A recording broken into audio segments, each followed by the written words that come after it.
కేసీఆర్ పక్షం మీ పక్షమే. మళ్ళీ నాకు పంచాయతీ వెంకటరెడ్డితోనే మళ్ళీ పంచాయతీ స్టార్ట్ అవుతుంది. ఇప్పుడు మనం జరిగింది ఏం చేయాలనేది చాలా మంది మాట్లాడారు. నేను స్పష్టం చేయాల్సిన అంశం ఏంటంటే ఎప్పటిలోగా ప్రక్షాళన చేస్తారు. ఈ డిసెంబర్ 31లోగా ప్రక్షాళన అయిపోవాలి. ఇప్పటికే 4-5 ఏళ్ళు అవుతుంది ఈ అక్కడ ఫుడ్ లేక ఇబ్బందులు పడుతున్నాం. 31లోగా ఉన్నోళ్ళంతా రాజీనామా చేయాలా, తట్టబుట్ట చదువుకొని పోవాలా.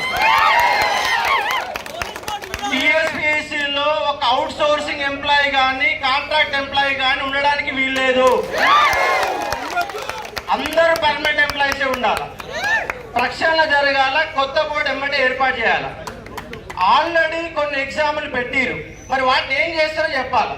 మరి బంద్ పెడతారా, ఇస్తారా? ఒక ఐపవర్ కమిటీని ఏర్పాటు చేయండి ఫస్ట్ ఆఫ్ ఆల్. ఎందుకంటే ఈ ఎగ్జామ్లను ఎస్ఐ ఎగ్జామ్ ఎస్ఐ కానిస్టేబుల్ 16,600 ఉద్యోగాలు ఆల్రెడీ చివరి దశలో ఉన్నాయి, రిజల్ట్ దశలో ఉంది. ఏఈఏడబ్ల్యూ ఆల్రెడీ రిజల్ట్ దశలో ఉంది.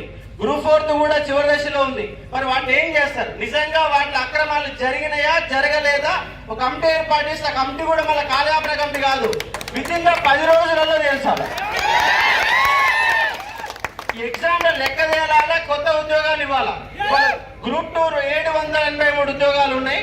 783 ఉద్యోగాలు కాదు, మాకు 2000 ఉద్యోగాలు ఇవ్వాలి. గ్రూప్ 3 లో కూడా 3000 ఉద్యోగాలు ఇవ్వాలి. ఎందుకంటే ఇవాళ సిటీ సెంటర్ లైబ్రరీలో పోటీ పడే ప్రతి ఎగ్జామ్ గ్రూప్ 2 అండ్ గ్రూప్ 3, అవునా కదా? ఇమీడియట్ గా గ్రూప్ 1 ఎగ్జామ్ కూడా కసరత్తు మొదలు పెట్టాలా, ఇంకా ఆలస్యం చేయొద్దు. నోటిఫికేషన్ ఎప్పుడు ఇస్తున్నారు, ఎగ్జామ్ ఎప్పుడు పెడుతున్నారు, ఫైనల్ రిజల్ట్ ఎప్పుడు? ఈ 3 పాయింట్లు ఉండాలా. నోటిఫికేషన్ డేట్ ఉండాలా, ఎగ్జామ్ డేట్ ఉండాలా, రిజల్ట్ డేట్ ఉండాలా. ఈ 3 అంశాలు ఉండాలా. ఇంకోటి ఏంటంటే మనకు ఇవాళ 2 లక్షల ఉద్యోగాలు వేస్తారు. ఎందుకంటే ఆల్రెడీ రిటైర్మెంట్ దగ్గరలో ఉన్న వాళ్ళు 50,000 మంది పైన ఉన్నారు. ఆల్రెడీ టీఆర్ఎస్ గవర్నమెంట్ ఇచ్చిన ఉద్యోగాలు 92,000 ఉద్యోగాలు ఉన్నాయి. అంటే 1,30,000 ఉద్యోగాలు ఆల్రెడీ ఖాళీగా ఉన్నాయి. ఇంక ఇచ్చేది కాంగ్రెస్ ఇచ్చే 70,000 ఉద్యోగాలే.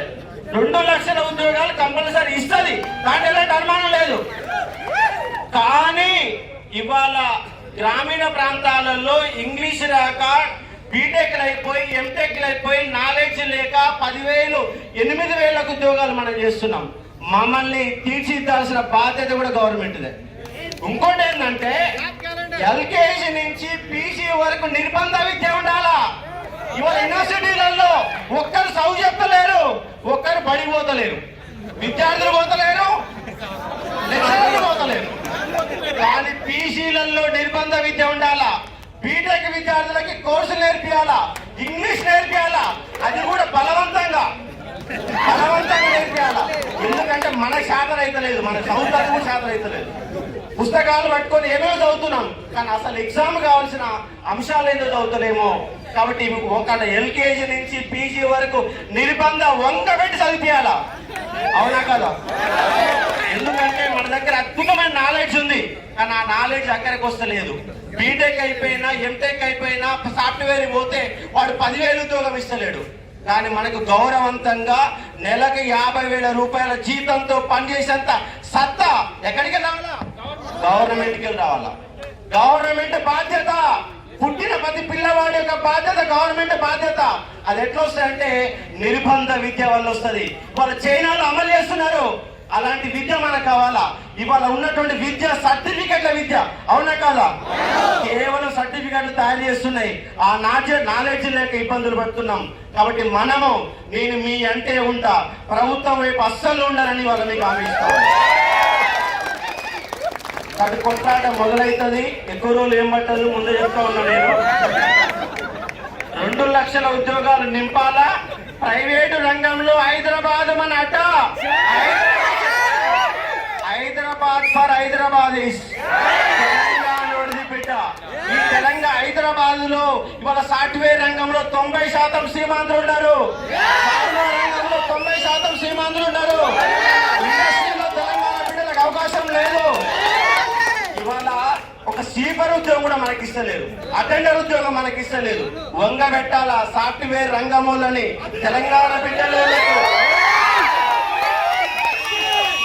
ఒకవేళ మన పనికి రాకపోతే పనికొచ్చే విధంగా తయారు చేసే బాధ్యత గవర్నమెంట్ తయారు చేసుకోవాలా, ఉద్యోగాలు ఇవ్వాలా.